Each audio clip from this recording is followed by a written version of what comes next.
Here we go with a festive edition of a Podful of Saints for 2023. And it's also number 23 of the season, this edition. So, well, everything's linking up nicely. With myself, David Tavener, and the first one I spotted there wearing the, tea cosy. Jake Ellacott. Hello, Dave. Hello, Lee. Hello, everyone. Merry Christmas, even to you, Dave.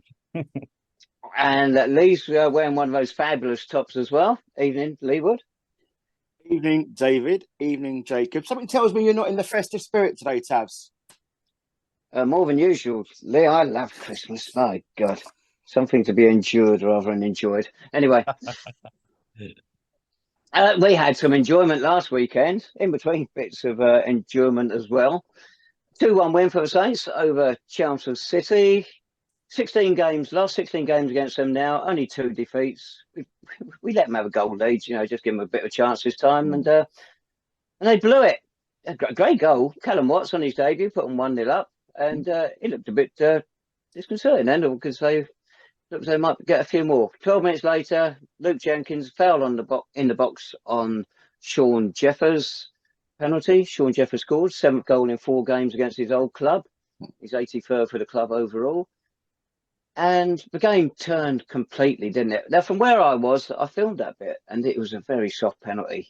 He didn't touch Shaun very hard, that's for sure. What was it like behind the goal? Because it was a major turning point.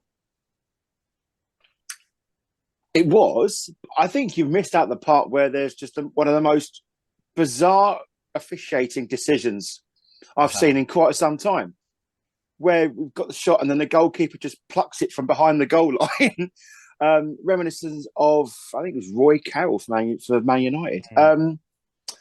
Okay, let's get back to that. Penalty, listen, he gave it. But what I would say is that I think we were well on top before that point anyway. Even after they scored, I thought we were still the most positive of the two teams. So we were creating chances. They were very reliant on their pace up front, which is great, but they weren't getting any of the ball. So you could sort of see from the off how they were going to set up to play that game. And we were equal to it. In fact, we were better than it because we just created chance after chance. We were getting behind their fullbacks at ease. And from there on in, mate, it was just a landslide really going forward. What about you, Jake? Those 2 incidents when James Marsden caught the ball on the goal line, according to some, behind the goal line, according to others, and the penalty. What do you make of those two? How did we not score that? First of all, how did Akambi hit the bar and the post? And then second of all, how did Shaun Jeffers, it may have crossed the line, may not, but how has he still managed to put it in a position where Marsden's able to recover when he basically had the whole goal gaping? It was very St Albans City to not score then. Whether over the line, I thought it was. Keeper looked like he was quite far away behind his line, but impossible to tell, isn't it? I think, Dave, you have a photo of it, didn't you? And you still can't tell if it really is. You need to be properly in line with it. So, and then the penalty, I thought it was penalty, but we were right behind it. I thought it was penalty, but then when the referee gives it, he's got no other choice but to send him off because he wasn't playing for the ball. So, whether it was penalty or not, your opinions change. I think most Chelmsford fans seem to think it was a penalty as well. And I have to say, the build-up to that penalty being awarded, Rasulo's sort of lob over the keeper towards the goal, it was delicious, wasn't it? And it was so unfortunate it didn't end up going in via Shaun Jeffers because it's brilliant build-up play. But I actually agree with Lee. I thought, despite Chelmsford taking the lead, I thought we actually started pretty well. And, we had our own share of the game up until the penalty and the red card. Jacob Marsden, not James. Sorry about our first goal, the penalty, was bizarre because George Hoddle hit the ball quite long. Ishay Rasulo, lovely touch. But what was the keeper doing out on the edge of his box? That was never going to be his ball. So he's committed himself. Lovely touch by Rasulo. Again, a lovely chip into the box. You can see why the penalty's given because the striker's gone flying to the ground and the defender behind him, and it clearly was contact. So yeah, fair enough on that point. What's that, number 6 for the season? I think Chelmsford has sent off, something like that. We're still waiting for our first, and let's hope that's still the case as we go into a new year. And yes, that can be missed. He topped out in the second half, didn't he, Jake? He had a good game, didn't he, boy? Eh? Yeah. What wasn't his afternoon? Was it that miss in the second half is extraordinary. One of the worst misses I've certainly seen in person, and I think in most football games. I mean, he's what 2-3 yards out at maximum. And the great thing about it is how much height he manages to get on it as well from such close range. It's not inches over the bar; it is like miles over. Mate, It's he really couldn't do impressive. that again, even if he tried. No, I mean, it was bad in person, and then I watched back the highlights, and it's just as bad as what I thought. It was just absolutely shocking. I mean, he did the hard bit by creating the space, you know what I mean? And sort of, cutting in between the defender to basically be free in front of goal. No word of a lie. 2 yards out. I mean, he got some elevation on that, didn't he, mate? Jesus. yeah. If you don't know what we're talking about, watch for highlights, because you got the first chance for Ibia Canby, hits the inside of the post, then hits the bar, and Shaun's unable to turn it in. The keeper catches it. Then he puts that one over the bar. Straight after that, he put another shot out of the ground. Then he conceded a free kick, which the defender dived. And after 5 minutes of madness of that, I think Nobby thought time to take pity on him, and we'll have a mercy substitution. But sending off, Chelmsford are used to it this season. But why on earth did they go so defensive after that? It's 24 minutes, still over an hour to go. They just Robbie Simpson got hold of his team back. It was just waiting to lose that game from then on. They only had a couple of breakaways after that, and totally the wrong tactics. They were down to 10 men, not down to 5. He should have left a couple more men up, been more adventurous, because their away form is fantastic. And I'm afraid Robbie Simpson's got to take a lot of blame for that. And later in the game, I don't know what it's like where you were, but I felt they just went even deeper, just inviting even more trouble. It was a typical sort of 10-man versus 11, wasn't it? Almost like a training drill at times. And it did surprise me, considering that they managed to win with 10 men at Bath, having come from behind with 10 men. So I don't know how they managed that. I mean, I presume Robbie was probably looking for the breakaways and the loose balls. And maybe we deserve some credit for our ability to pin them in and keep a hold of the ball. We did restrict their opportunities in terms they didn't have many sort of breakaways, did they? I can think of 1 or 2 in the second half. They didn't have loads. So maybe I think we deserve a bit of credit for that, even though it was, with the extra man. We did hold the ball well, I thought, and we didn't have as many loose passes as we have had in recent weeks. So that's one positive to take from our side. It was hard not to have control of it because they were hanging so deep. So it was easy for us to pass it around. We had 5 or 6 short corners. Not once did we get the ball in the box from them. We're not going to score that way. So we didn't just bang the ball in there and go for it. We were patient. We got the win, so you can say that's fair enough. What about you, Lee? If a boot was on the other foot, would you like to see us go that defensive? I think it's just a natural reaction, isn't it, when you're back up against it? And the thing is, the more the opposition is going to have the ball, the more it's just instinct just to sort of defend the goal and sort of put your body behind the line. There were some people behind us. I mean, it was the second half in particular. As a few Saints fans, implying it was our approach to the game was quite insipid, quite pedestrian. I disagree wholeheartedly. I thought it was intelligent and, as you say, patient. Was it flawless? No, of course not. And it was never going to be. But in my opinion, we still have an alarming lack of quality running through the side. But on our day, we've still got some really good players and some match winners. And I think we showed enough quality in the key areas and at key times to get us over the line. Think about getting the ball into the box. Chelmsford have got some of the most highly rated tall centre-half partnerships in the entire division. So that was never going to be the way forward. Our skill set is and we approached it the right way. We were measured. We tried to pull them out of their shape. We sort of tried to play through the defence and sort of, get players out of position and create spaces. I think with the type of football that we have been playing or try to play, that was a perfect opportunity for us to do that. It would have been easy. I mean, look, they had a really glorious chance, I think, midway through the second half where their striker absolutely blitzed through. I mean, he's got some serious pace. And the keeper made a really decent stop. And I think from then on in, they should have built upon that. But that wasn't, who cares? I thought we played that second half perfectly well. I thought we were intelligent. I thought we were positive. We didn't panic. I mean, there is that frustration when they go down to 10 men. it's sort of harder to break them down. I didn't feel it was going to be that bad. I genuinely thought we were going to get that goal, and what a goal it was, by the way.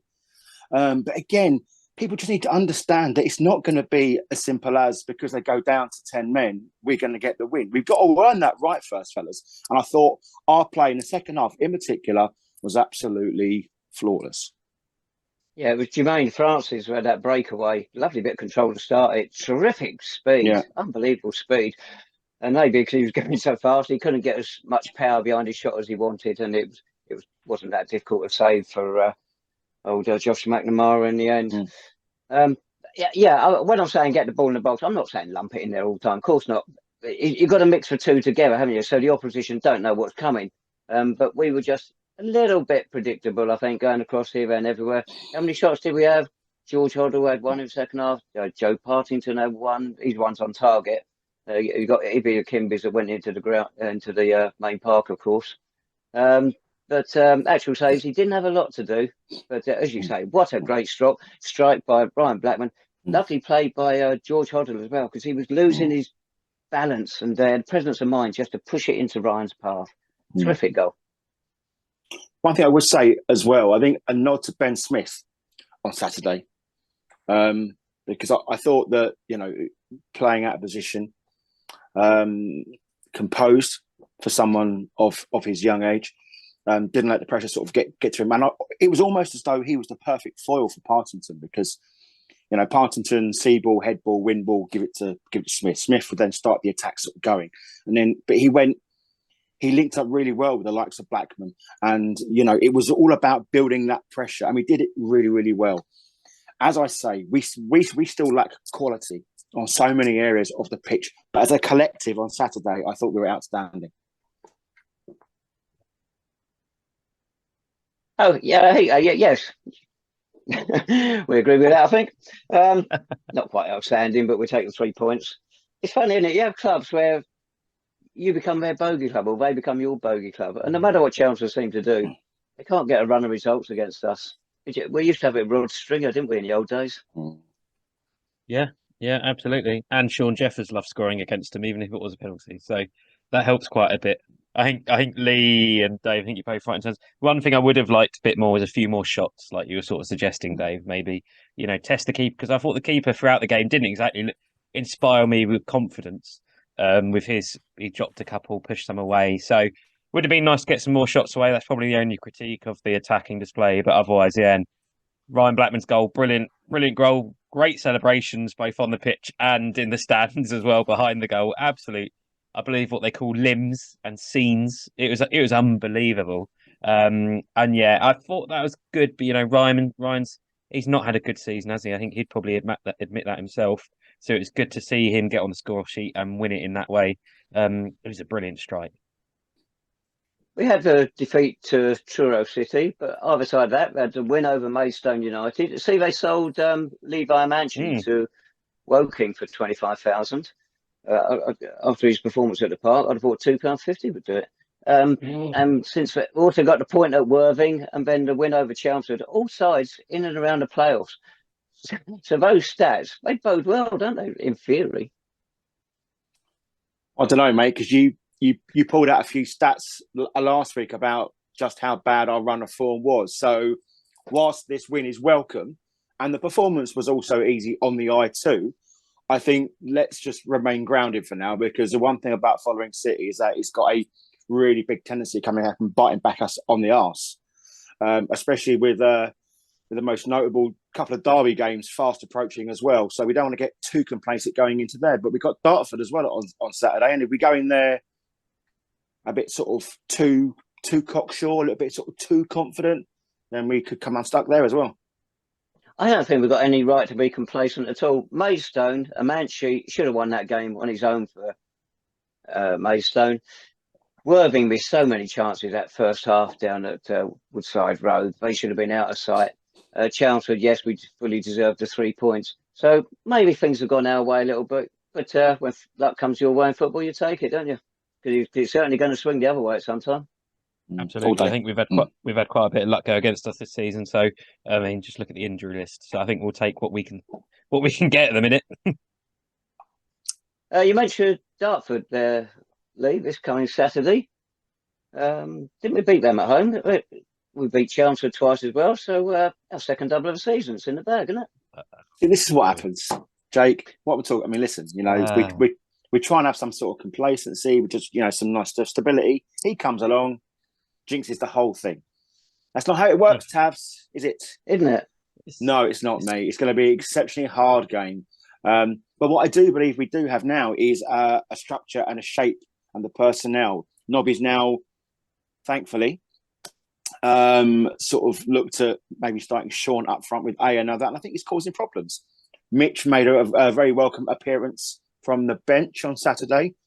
Is he in a position to maybe start against Dartford? Is it too soon? Do we want to sort of rush back these players from injury? But given the importance of the game and just how astonishingly bad a Canby was on Saturday, maybe there's no choice for Nobby yet. Well, what we didn't mention about Saturday, we had a debutant, didn't we? Dominic Hutchinson, who we did hint at on the website, on the podcast a couple of weeks ago, long before the club actually signed him. And, well, what did you make of him? On loan to us from Wealdstone for the rest of the season. Impressed? I thought he was all right. I mean, is it the rest of the season? Wealdstone said it was only a month, but our website said a season. Right. So maybe meet in the middle somewhere. But I thought he looked all right. I was quite surprised by that signing, given we signed Harun Hamid a few weeks earlier, and they seem to play very similar positions. But on the counterpoint, I don't mind a bit of depth in this squad, and I don't mind players who can play natural out wide. And I thought Dom, he did all right. He wasn't an amazing performance, but what he did offer, I thought down the left, was offer a bit more width. He was willing to, as we used to joke about getting chalk on his boots. He was able to do that. He offered a bit more there. And I thought that just helped us on that left-hand side, especially, I thought, during the first half. It was a solid performance, wasn't amazing, but he's got pedigree at this level. He's played for Wealdstone, he played for Eastbourne Borough. They're decent sides. He's a decent player, and he offers something different from the team that we've had for most this season, attacking-wise, especially without Zane Banton. And it'd be interesting now to see how everyone fits in when Zane returns, because there's now options up front or in the attacking areas. To see, but I thought he was all right. Well, you touched on the point there, Jake, which I totally agree with. It's a curious signing. Harun Hamid, they're almost identical players. Not only do they look very similar, but they play very similar as well. And a strange one. Wonder which way Nobby will go with that. Will he go for the more experienced Hutchinson at this level? One suspects he will, rather than the untried Hamid, who hasn't shown up too badly in his 2 or 3 games for the club. Which way would you go, Lee? I don't know, if I'm honest. I mean, Hutchinson did nothing wrong, but what I did like about him is that he's got a really good engine. He's an athlete, and he didn't give it away, which I think is an area where I think Nobby wants to excel at.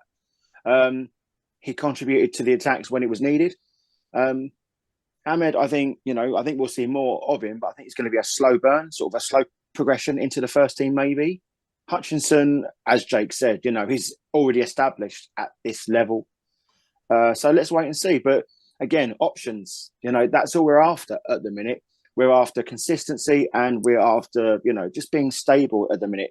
Don't forget that we're just building back up our confidence, and we're building up a set of results now. And hopefully we're going to sort of kick on going into the festive period, and we're going to need good players around us. And I think Hutchinson certainly fits that bill. A couple of people around me said on Saturday, we signed another midfielder, and they touched on something which has already been mentioned today. We've got defensive frailties. Should they be looking to shore that up and bolster that up, rather than keep bringing in similar midfielders to what we've already got? Well, that's fine, but good defenders don't grow on trees, and they're not really available, are they, in December? We can get as many players in as you like, but they're no good. Then they're no better than what we've already got here. I think I like the fact that Smith at centre half, although it's not necessarily a long-term answer, it's certainly a answer. But there's not an option to say that Nobby won't change the shape again and maybe have a look at some others. You don't even know what's in the pipeline, although, to be fair to you, mate, full spot on, because you called the Hutchinson signing about 2 weeks before it was announced on the club site. So big up to you, my friend. But the thing is, you could get players in But then you've got you don't want to bring in new players on the eve of Dartford away, followed by the 2 Hemel games, because that is a rude awakening. It worked for Francis Clark, but then he was absolutely cut above. This fella was on the bench for a Premier League side. So, there's a difference there. Unless he's got someone in of a league standard, then I don't think bringing anyone in from in and around at the minute who's going to be no better than what we've already got, that is the way forward. Of course, another one it worked for, bearing in mind the time of year we're at now, Mamadou Joe last Christmas came in and had a big impact in his 4 games for us, 3 bookings, and a goal at Hemel, goal at home to Hemel as well, wasn't it? So yes, fond memories of him. So it can work if you get the right player. Right, we ready to move on to Dartford now? Oh, go on then. Are we stopping off at Lakeside on the way down to get some late Christmas shopping? Done. All right, Dartford. Yes, we're looking for the double. Few ex-8s there. Harvey Bradbury, Musa Diarra, Luke Allen's got over 100 games down there now. Bradbury, been a bit of thorn in our side, hasn't he? The last couple of trips down to Prince's Park. He has indeed, and I do say, I am a little bit worried about Bradbury versus Ben Smith on Saturday. If we do play Ben Smith at centre half, we know what Bradbury's like. He's an agricultural footballer. I think that's how you describe it, isn't it? I think you have previously. And what do you mean? What do you mean? Hang on. I don't understand. What do you mean? No. And I just worry that he might cause trouble there. But then if you've got Joe Parton, can he do a job on him? So, but I just worry there. But then having said that, Dartford don't go into this in spectacular form themselves, do they? So I think, I'm not too worried about the individual players at the minute. Dartford, as you hinted at, they got thrashed 4-0 at Tunbridge Angels last Saturday. 1 win in the last 4 for them. Everybody thought they were going to push on again this season, but Alan Dowson, I think, is coming for a bit of criticism this season because they're struggling. 2 games without a win as we go down there. Pressure's on them, isn't it? It's a nice position for us to be in. We've got this little run behind us. The pressure is on them to do something, but you just hope we don't sit back and play football in our own half and invite them to take the pressure off themselves by coming at us. Get at them a little bit. Make use of their insecurities at the moment. Go for it a bit. But no news at all of any injured players coming back. Anybody got anything? Not yet, but one thing I would say on that, Dave, is that I've been waiting for Dartford to kick on throughout the last decade, mate, to be honest with you. And their fans, they're fans. I mean, literally, feel for them is probably the wrong term of phrase, but I can certainly, understand their frustrations. The amount of money that's been spent. And when you are resting your promotion hopes on Harvey Bradbury, it's not all looking rosy. Dowson comes in there with high hopes.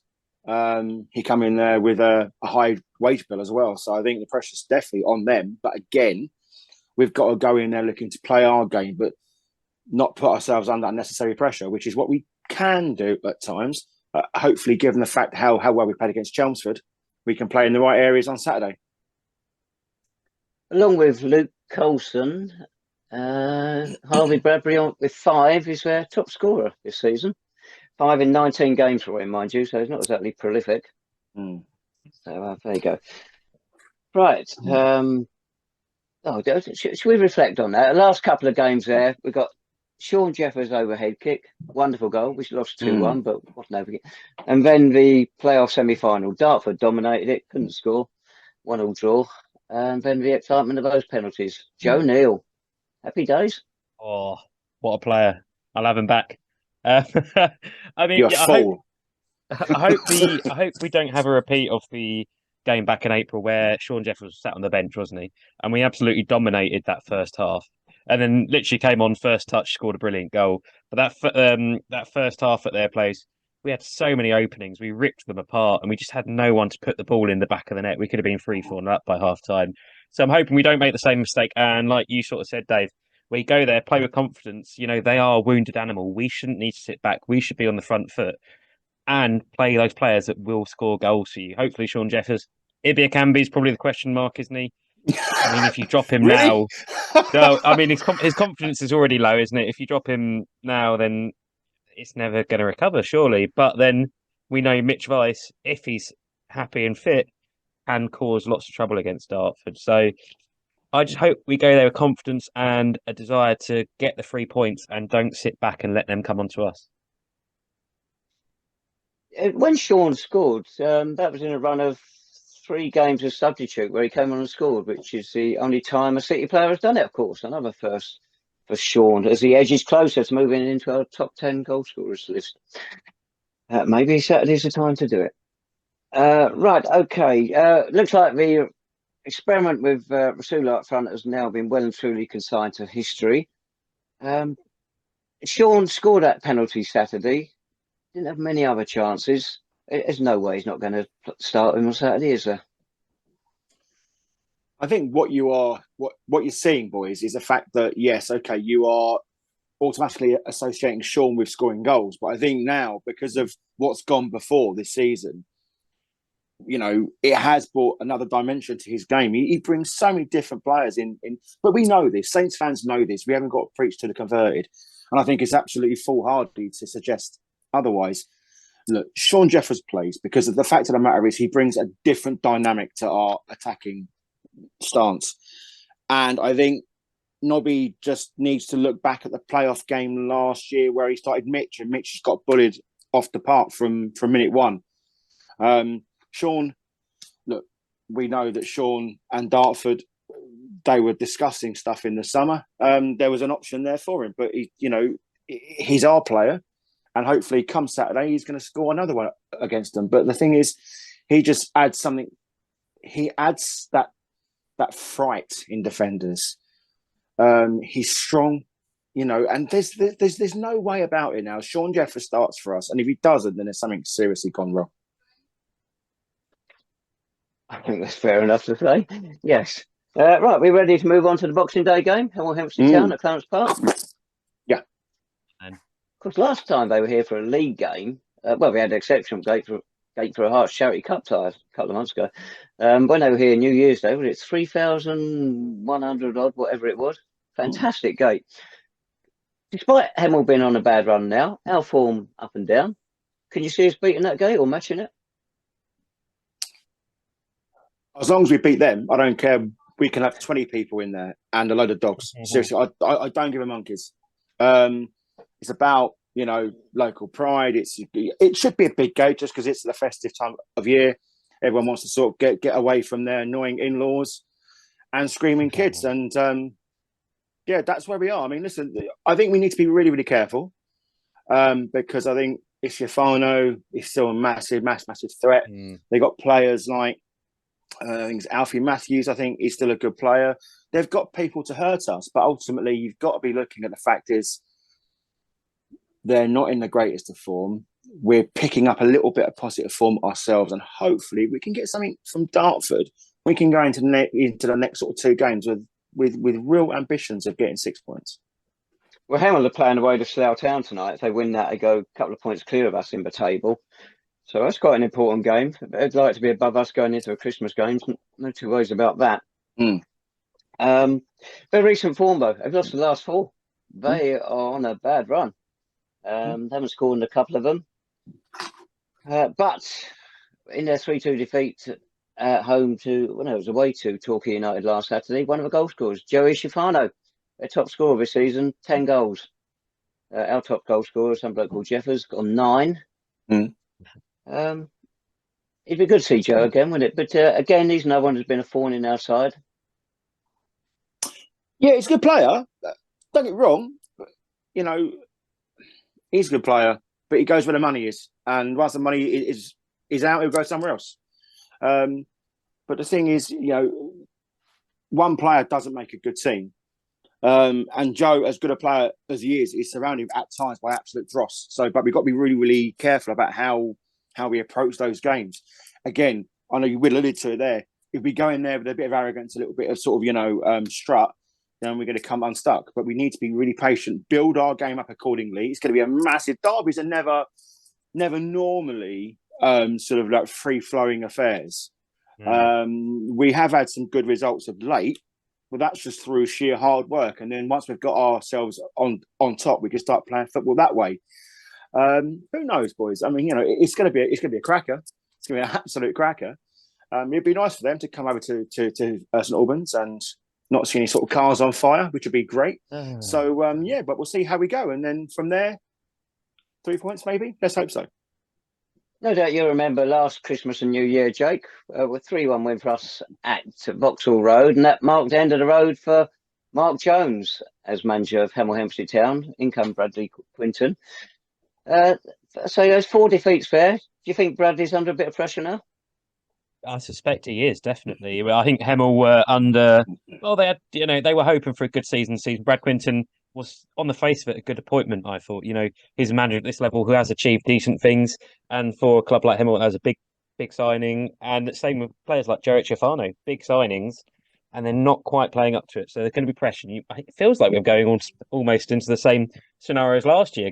Playing a Hemel side with a manager and a team under pressure. And that can be dangerous. And that's the interesting about these 2 games we've got coming up, Dartford and Hemel. On the face of it, both tough games, but they're both teams that are in bad form. They're under pressure. Will they react against us? Potentially, I don't know. But if we can come away from those games, with a good handful of points, suddenly everything looks a little bit better, doesn't it? So it's going to be a real test. But Hemel, we know what they're going to do. They're going to cause trouble. Bailey Brown, no doubt, will have one of the best games of his season because it's against us. But Joe Chifano is the main concern. Defensively, we've not been great. And Joe, he's a smart player.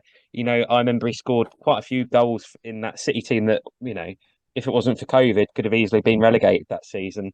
He can score goals. He's a very mobile player as well. He really uses the space, looks to get in behind, and just worry that our defensive issues and lack of pace at the back could be exposed by that potentially.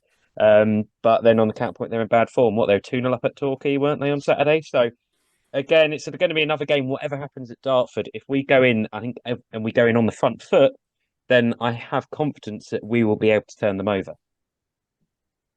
Yeah, Bradley Brown, I don't think he's Bailey Brown, sorry. He hasn't started with them for quite a long time. He came on as a sub a couple of games ago. I've also got other ex-home we haven't mentioned yet, central defender Josh Hill. Used to specialise in scoring own goals in our favour. See, they've got some good players in that team this year. They've got good players. They will cause us trouble, but they are going to be under pressure as well.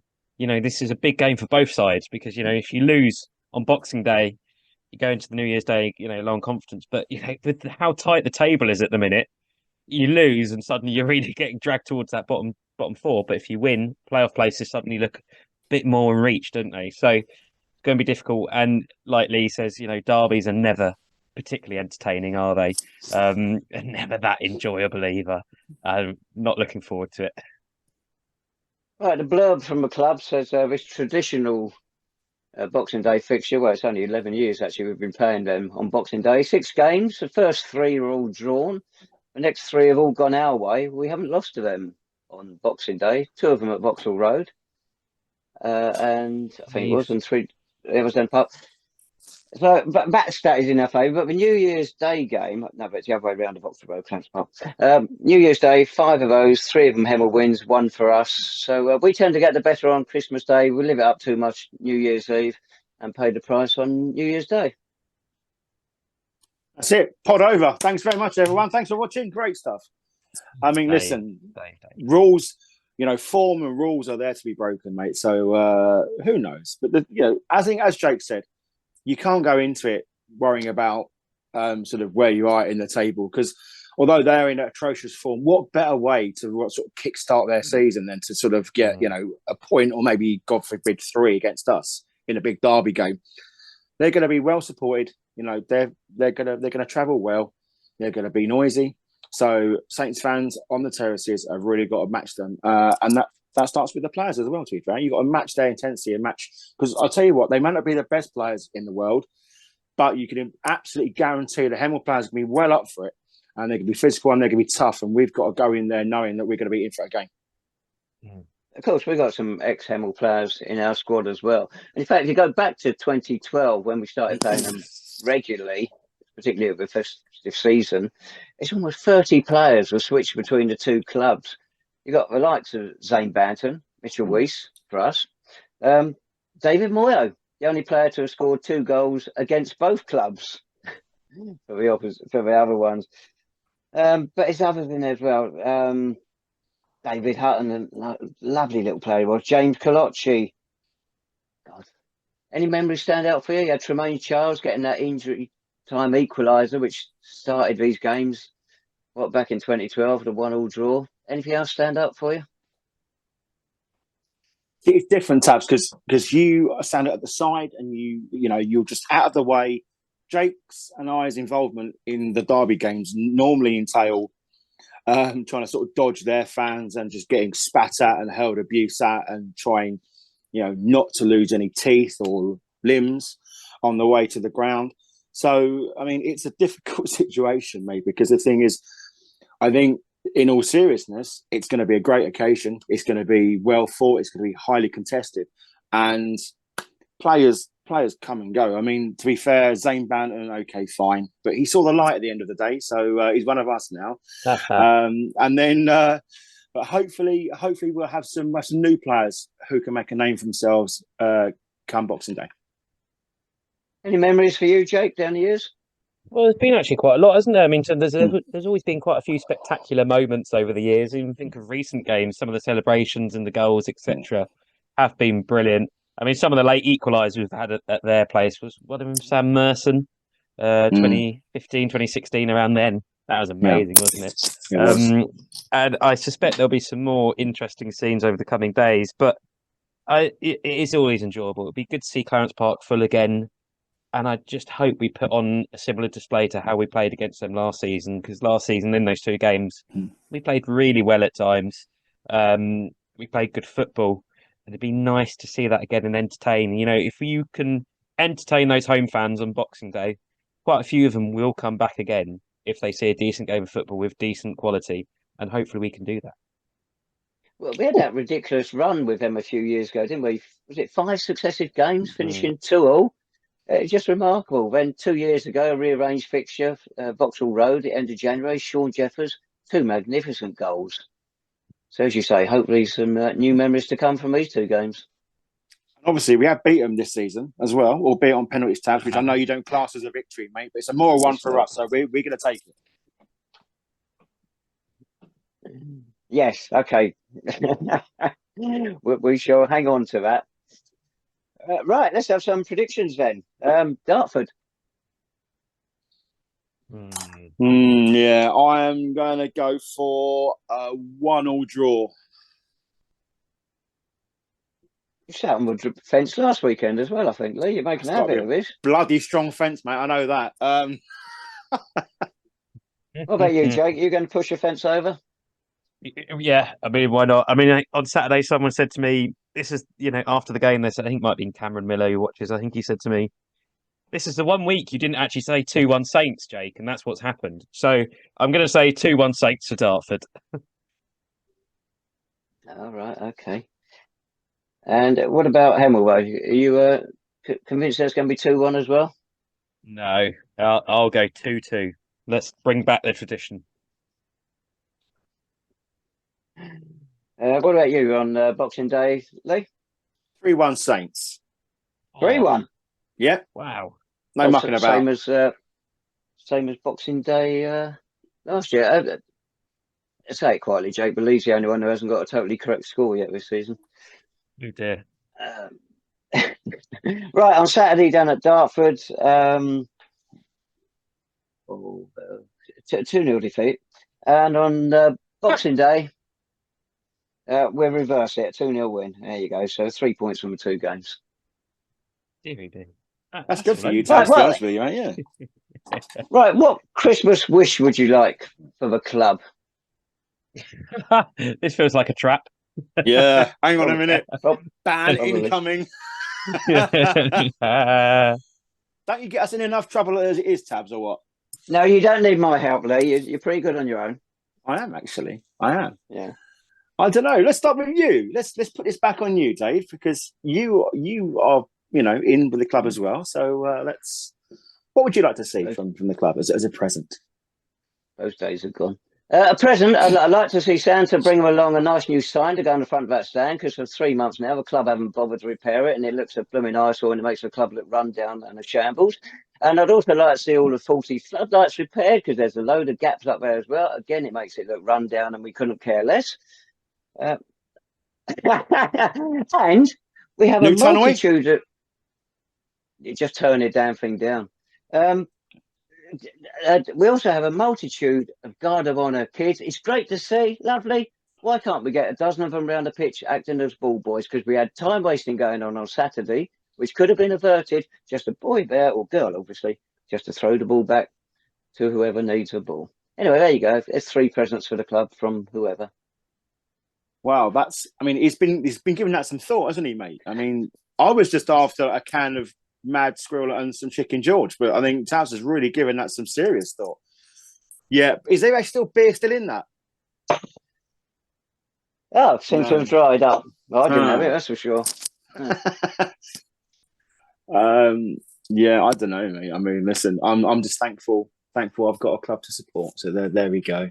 And I'm not going to moan about the kids. I'm not going to moan about the tannoy. I agree with you on the stand, the signage on the front of the stand, but you know, it's reflective, isn't it? It's that broken window theory. You know, people keep breaking windows, but if you keep building them back up, you know, they're going to stop in the end. But the thing is, it is bad, and it makes us look shabby and lazy.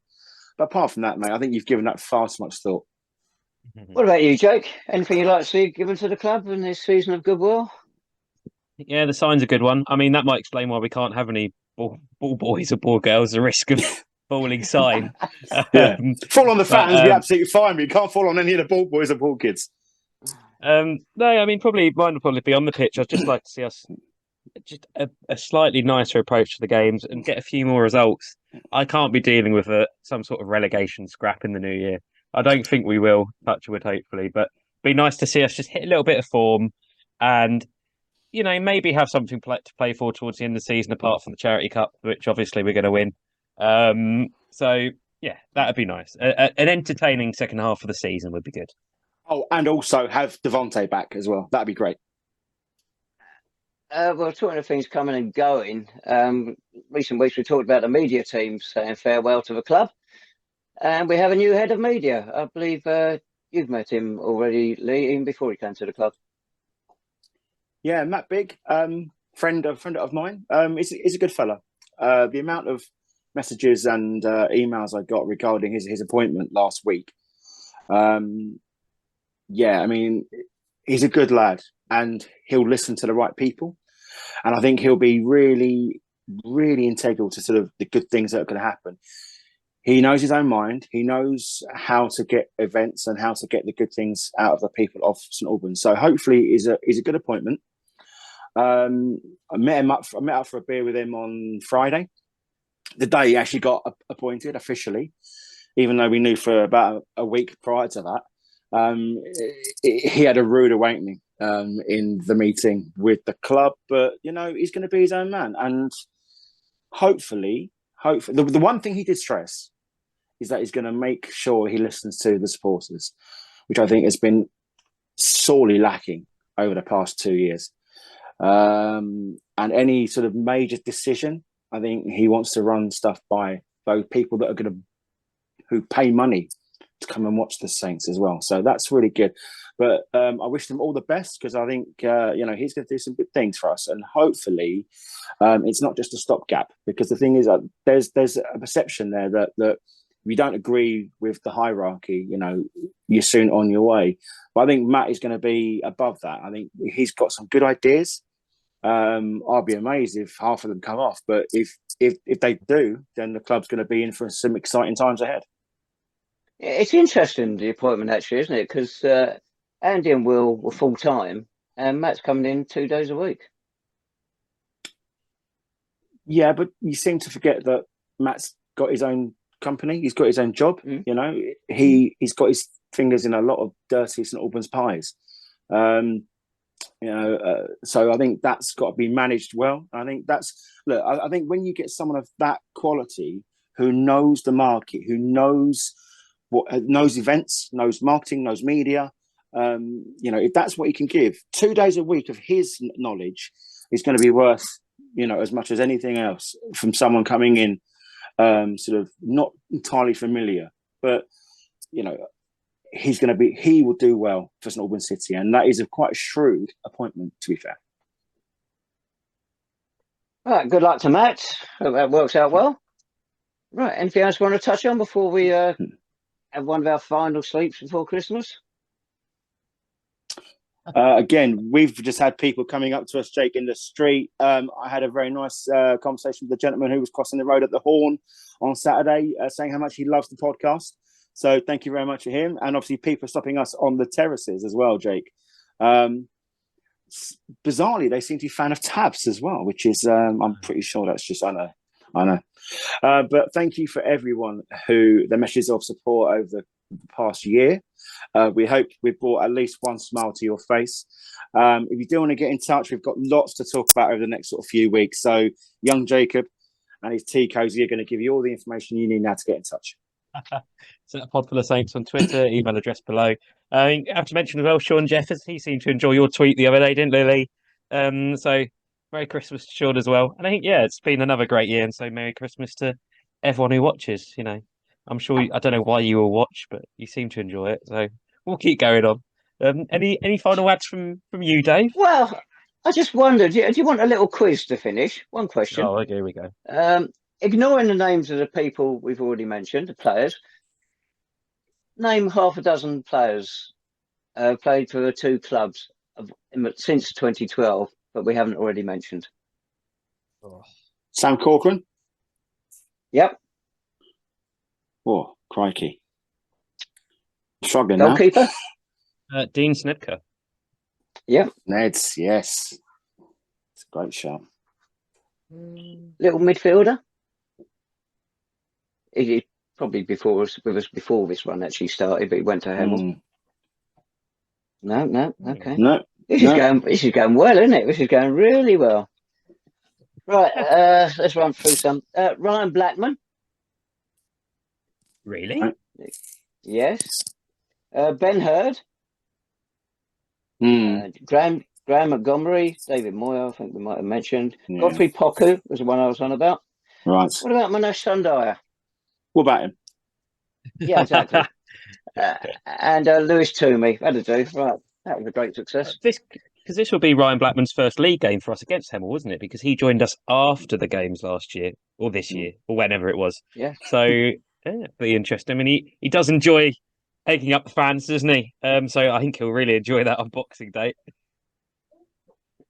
He loves it. His joy when he scored that goal Saturday, straight over to his family. If anybody wondered where he went over to them, celebrate in front of them. He did look quite happy. There we go. I thought he was going to celebrate with you, Dave, to be honest, the way he ran. But well, yeah. on that cheery note, boys, listen. Have a great Christmas, fellas. Yes. Merry Christmas to you. We didn't have you. Have you got family around? You going to just sit there and shout with the pigeons, or what? I think the other half's got to suffer me until Boxing Day, then she gets rid of me for another 24 hours. Hey, that's the basis of a good relationship, that is, mate. Absolutely right as well.